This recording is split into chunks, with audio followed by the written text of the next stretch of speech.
welcome to another season of Greatest Scene Ever, an in-depth examination of some of the best moments in cinema. Some movies bring you grand spectacle, panoramic views of vast locations, and epic stories to match. But today we celebrate minimalism, when all the action, drama, and suspense take place in one room. It's a smaller venue. The director brings you into the shot and focuses the action within the predetermined confines. Claustrophobic is good, and today, the key to great film scenes. So lock yourself in a small confined space and get ready for Greatest Scene Ever, Rooms.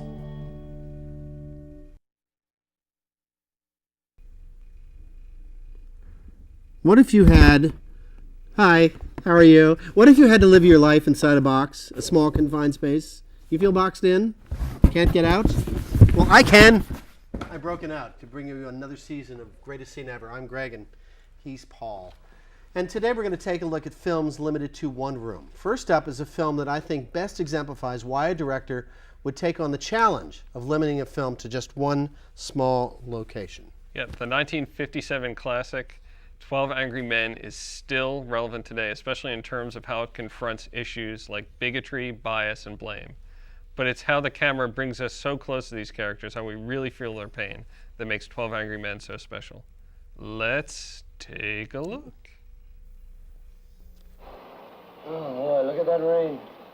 There goes your ball game. So sharp. Besides, you got the infield covered. Say, could I see that knife a second, please? We're still tied up 6-6. Who's got a suggestion? It's 5 after 6. Let's get some dinner. Well, why don't we wait till 7 o'clock? Give it another hour. Okay with me? There's something I'd like to say. I mean, it's been bothering me a little, and as long as we're stuck... Well, there was this whole business about the stab wound and how it was made. The downward angle of it, you know. Don't tell me we're going to start with that again. They've been over it and over it. Well, I know they did, but I don't go along with it. Now, the boy was 5 feet 7 inches tall. His father was 6'2". That's a difference of 7 inches. It's a very awkward thing to stab down into the chest of someone who's more than half a foot taller than you are. Give me that. I'll give you a demonstration. Somebody get up.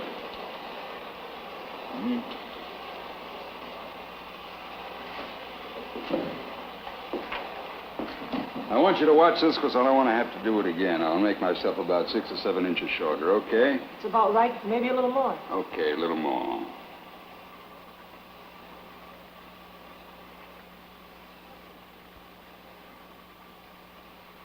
What's it all Funny. No, nobody's hurt. Right? Right, nobody hurt. Now, this is the way I'd stab a man who was taller than I was. Look at the angle. Down and in. And this is the way it was done. Now, tell me I'm wrong. Down and in, I guess there's no argument. Well, hold it a minute, will you? Give me that. Oh, I hate these things. Did you ever see a knife fight? No. You? No? Anybody here ever see a knife fight? Oh, I have. You know, on my back stoop, a lot across the street, backyard. Switchblades came with the neighborhood where I lived. Funny, I never thought of it before. I guess you try to forget those things. How do you use a switchblade? Well, he'd never use it like this. See, you lose too much time switching hands. Here's how. Underhanded. Anyone who's ever used the switch knife wouldn't handle it any other way. Are you sure? I'm sure. That's why they made it open like that. You'd say the boy was pretty handy with a knife. Mm-hmm. You think he could have made the kind of wound that killed his father? No. Not with the experience he'd had all his life handling these things. I feel he'd have gone for him underhanded. How do you know? Were you in the room when the father was killed? No. Neither was anybody else. What are you giving us all this mumbo-jumbo for? I don't believe it. I don't think you can determine what type of wound the boy might or might not have made simply because he knew how to handle a knife. What do you think? I don't know. What do you mean you don't know? I don't know. No, either, Paul. But I do know this is a great film. This is a great movie. This is not just a great movie, but part of the explanation of our show today is films in a room, and it was really interesting when Paul and I were talking about this topic as to what we would do the show about. And we often say during these lunches that we should just tape the lunch, because the lunch has really got all the elements of what we're sort of looking for. Yeah, we batter around a lot of different films. Yeah. And the reason we said we were going to do this room movie is because we have this new set, and Yeah. we thought this would be a good way to break in a set. Yeah, that's it. to do I'd it. forgotten about that. That's exactly right. And then once we started throwing out the films, it became like one after the other. The first two came very quickly. This film, 12 Angry Men, one of my favorite films ever. And Sidney Lumet, I think, is our director. Yes. Of course. And then the second film, which we'll see in a little bit, Hitchcock's Rear Window, but we'll get to that. And there's one that we didn't do that almost made the cut, which was The Apartment. The Apartment, with Jack yeah. Lemmon. Yeah, because usually on the show, if you've seen the show before, you know that we like to sort of have a sampling of every sort of, decade or time. Like very older films, kind of middle 60s, 1970s films, and then sort of current films, things like that. So we do try to spread it out rather than 3 films made back in the 30s or 3 films made in the 90s or whatever. So that's how we landed on 12 Angry Men. And there's it's got one of the first characteristics I want to talk about today in terms of films in a room.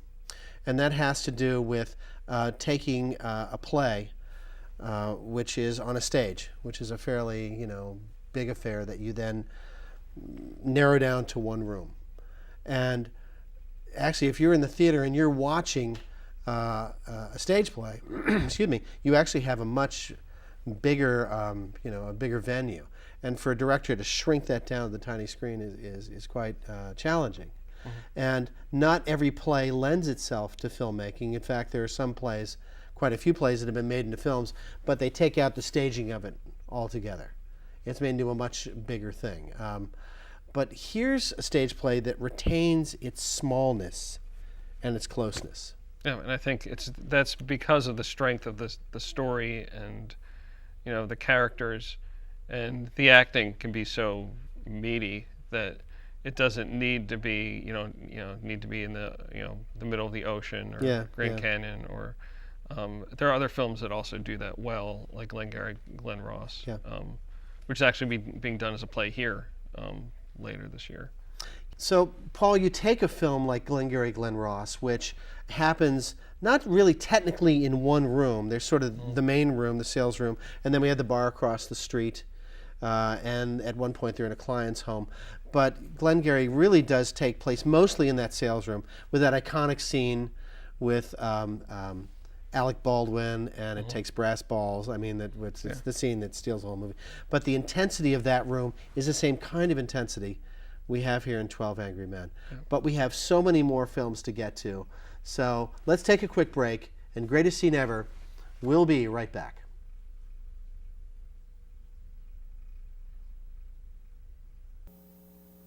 Oh my God. It's very hard to say.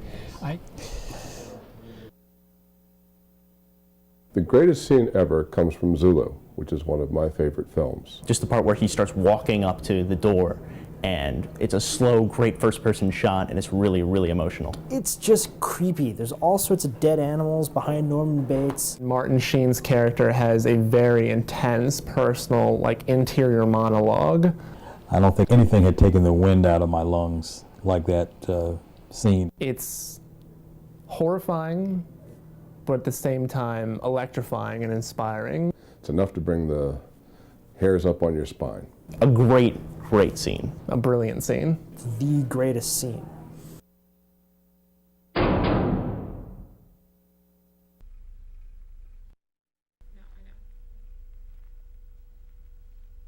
Welcome back to Greatest Scene Ever, where we discuss some of the greatest movies.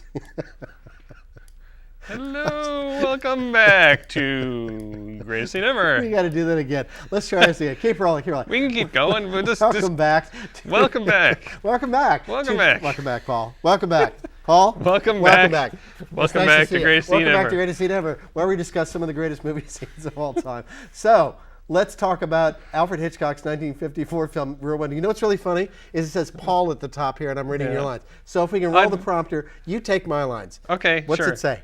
It says Greg, and then something else happens after that. Oh, here it is. While less enclosed than 12 Angry Men, it still manages to present an intimacy between the audience and the characters. Only this time, it's a one-way intimacy, as one man watches his neighbors and finds a killer. Let's watch Dot, Rear dot. Window. Dun, Here it dun, comes. dun. Dun, dun, dun. Rear Window. Miss Lonely Hearts. Well, at least that's something you'll never have to worry about. Oh. You can see my apartment from here all the way up on 63rd Street? No, not exactly, but we have a little apartment here that's probably about as popular as yours. You remember, of course, Miss Torso, the ballet dancer? She's like a queen bee with her pick of the drones.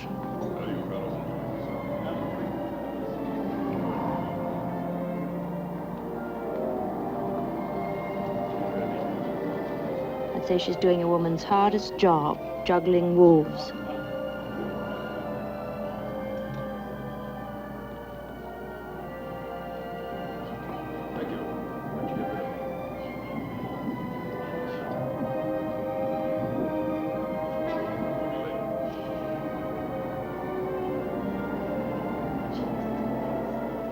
Well, she picked the most prosperous looking one.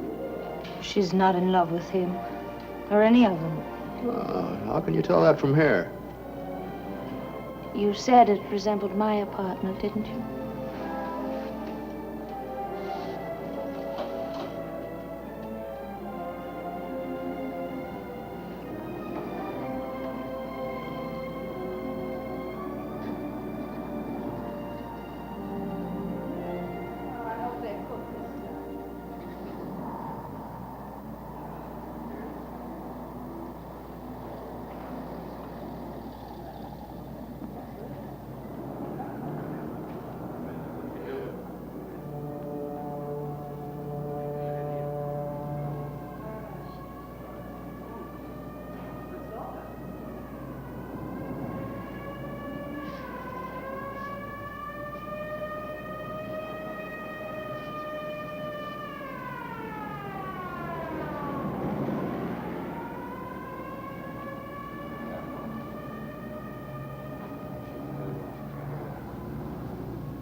Where's that wonderful music coming from? Oh, some songwriter over there in the studio apartment. Well, he lives alone. Probably had a very unhappy marriage. Oh, it's enchanting. It's almost as if it were being written especially for us. No wonder he's having so much trouble with it. At least you can't say the dinner isn't right. Lisa, it's perfect. As always.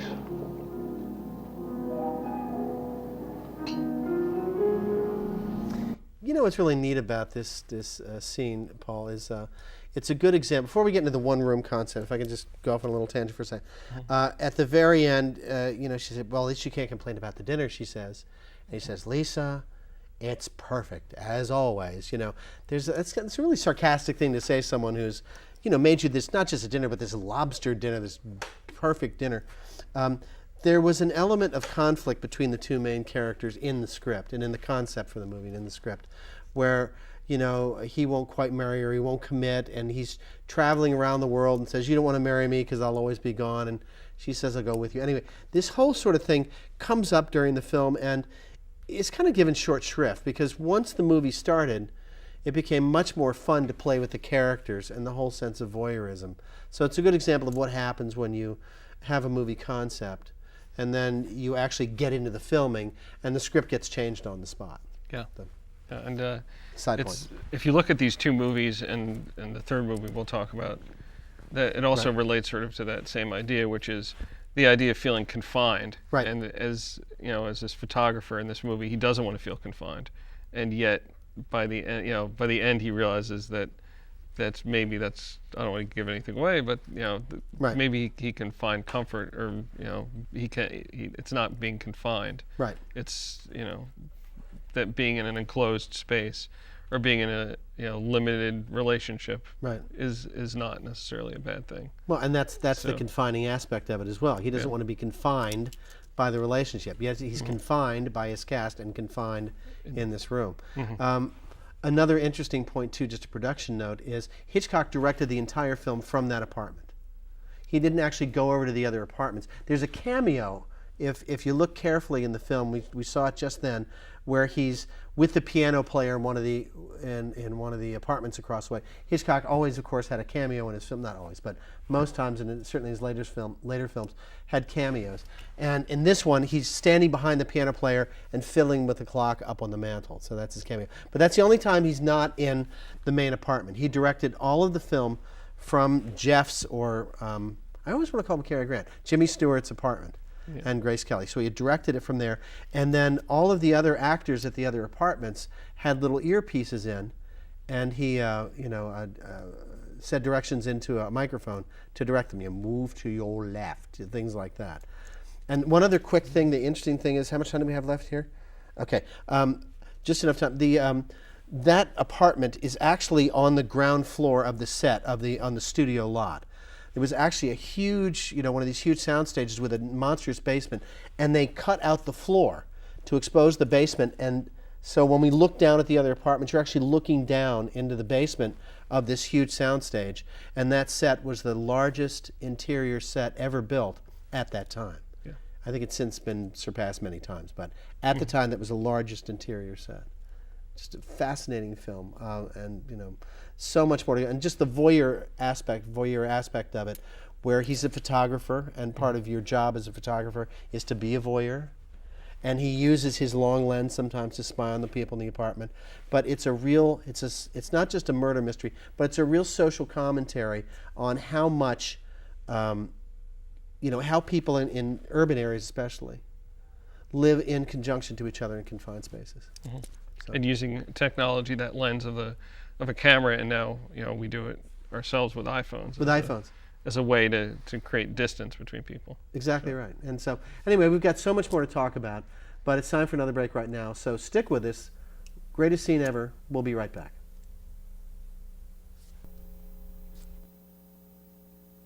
Oh my God. It's very hard to say. The greatest scene ever comes from Zulu, which is one of my favorite films. Just the part where he starts walking up to the door, and it's a slow, great first-person shot, and it's really, really emotional. It's just creepy. There's all sorts of dead animals behind Norman Bates. Martin Sheen's character has a very intense, personal, interior monologue. I don't think anything had taken the wind out of my lungs like that scene. It's horrifying, but at the same time electrifying and inspiring. It's enough to bring the hairs up on your spine. A great, great scene. A brilliant scene. The greatest scene.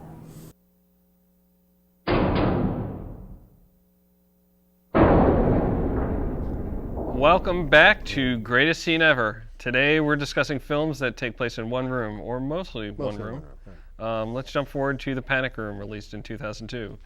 Here the threat is literally right outside the door. Most movies let the protagonist run away from the bad guy, Hollywood chase scenes, car scenes like that.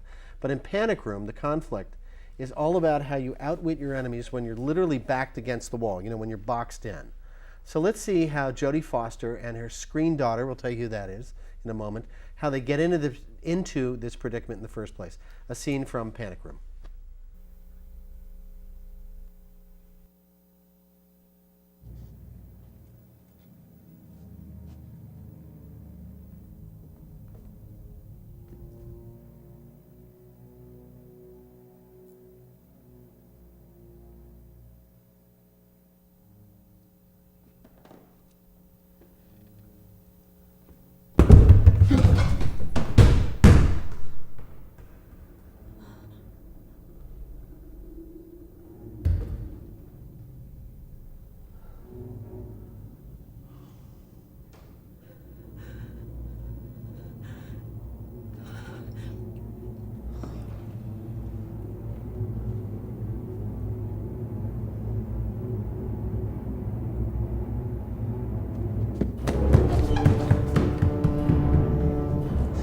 Tough for a little girl. I've got the mother. Give me. You stay here. Nobody gets past.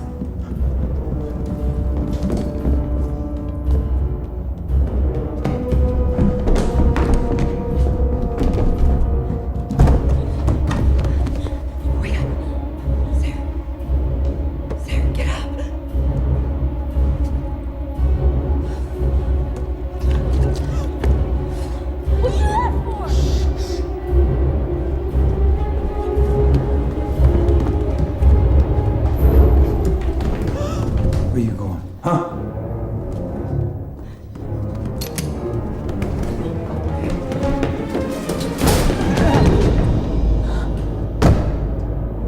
What's going on? People in the house. Hey! You're in the elevator. Both of them heading down.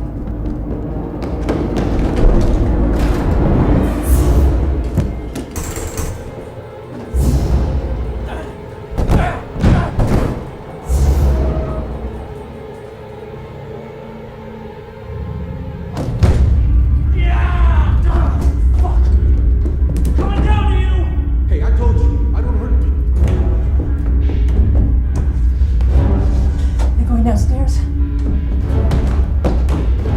That room. The panic room. No, you gotta press emergency stop.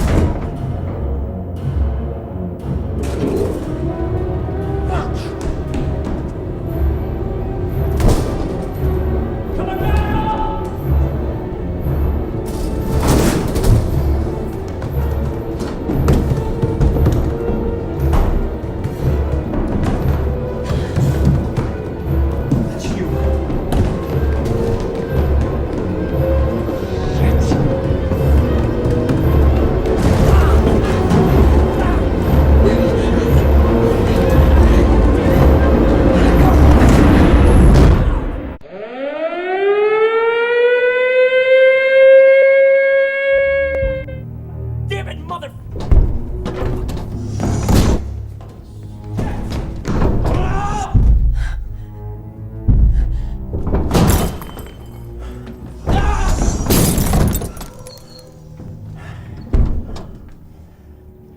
That's 7 years bad luck.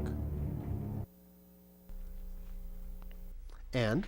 Well, Panic Room. Panic Room. Panic So- Room! So that was Kristen Stewart. Stewart. Before the Kristen Twilight Stewart. days. That's true. And in the twilight of her career. No, actually, it'd be the dawn of her career. Yeah. Well, whatever.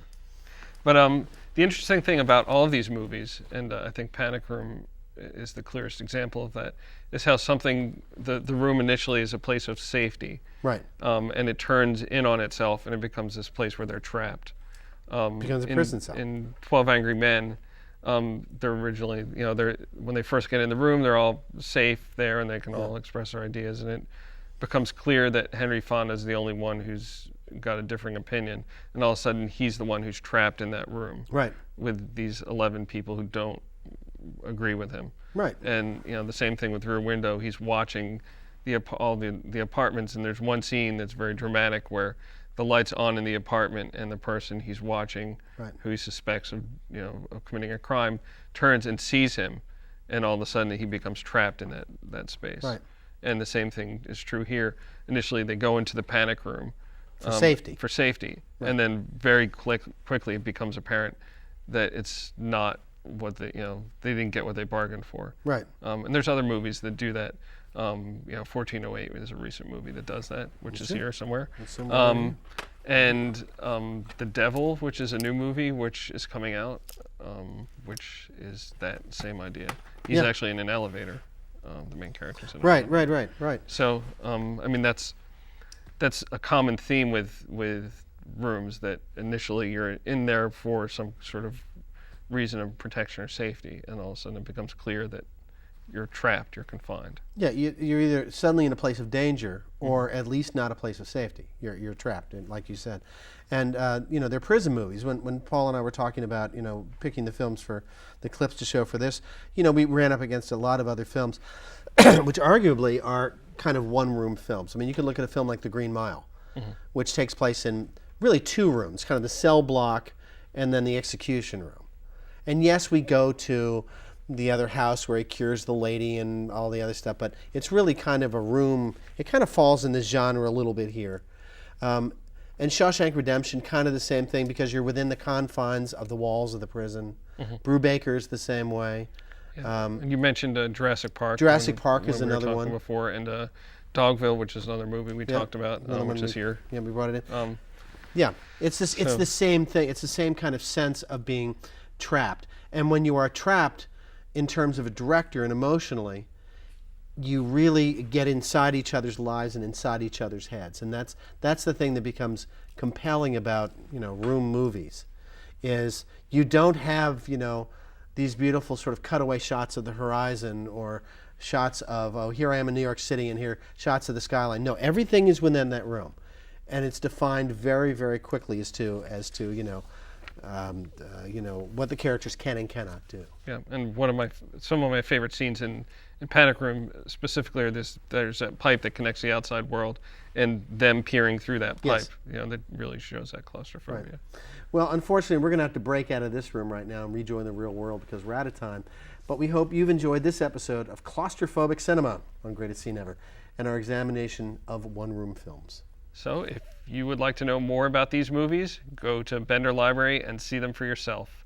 They're better in context. They always are better in context. You got to see the whole thing. We just show you a little clip, so go see the whole thing. And check out our website. There's more info on these films and links to other cinematic treats. And here's the web address down here. Okay, so you can check it out. Check out the website. And thank you to Professor Sarah Menke-Fish, the high priestess of cinematic trivia. Or cinematic trivia. Our unflappable crew. Except Elisa. And everyone else who helped out. Well, we'll see you next time on Greatest Scene Ever. Now go out of that little room and do something great today. Greatest scene ever.